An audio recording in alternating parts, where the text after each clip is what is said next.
Of RVers at Alphawolfers, whatever your rig is. Today we're going to show you how to de-winterize your rig. So the first step we're going to want to do is we're going to want to make sure whenever they winterize it that valve that feeds into your freshwater pump is turned back into the normal mode where it feeds from the freshwater tank. So we're going to go back there and show you that. One second.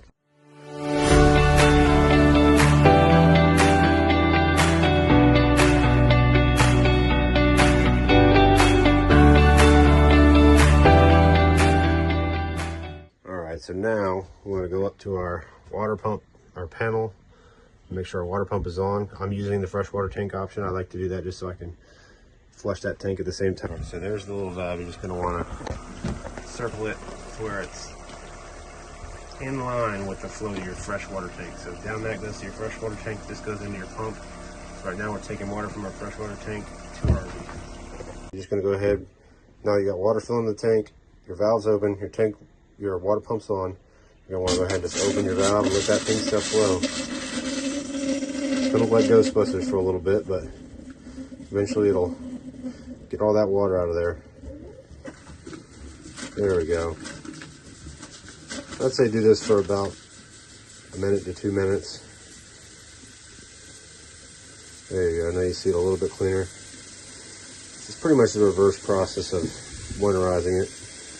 A lot of RVs are scared to winterize and de-winterize. It's such an easy process. I literally do it when I leave camp, when I do winter camps, when I know there's going to be low freezing temperatures in the future.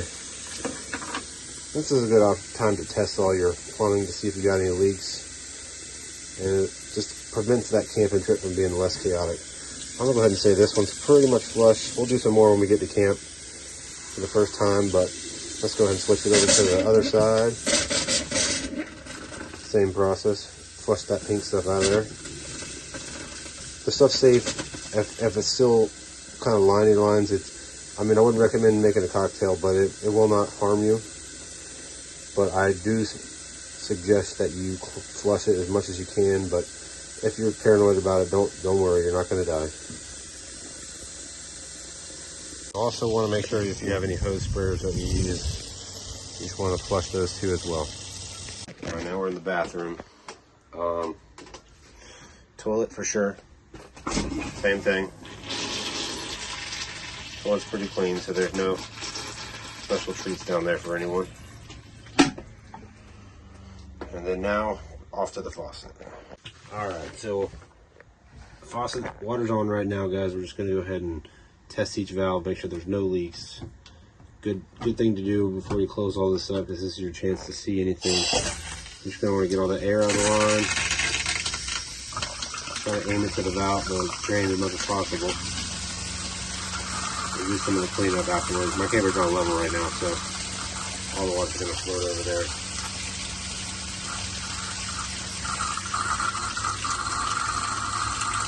I'm gonna say that's a good one. And then we'll go ahead and same thing on the hot water side. Hot water heaters aren't on right now, so you don't need to mess with that at all, unless it's in bypass. Mine's a tankless, but if it's a tanked one, normally they're drained, so you don't really have to do anything with the tanked ones. You just have to open up the bypass valve after you de-winterize.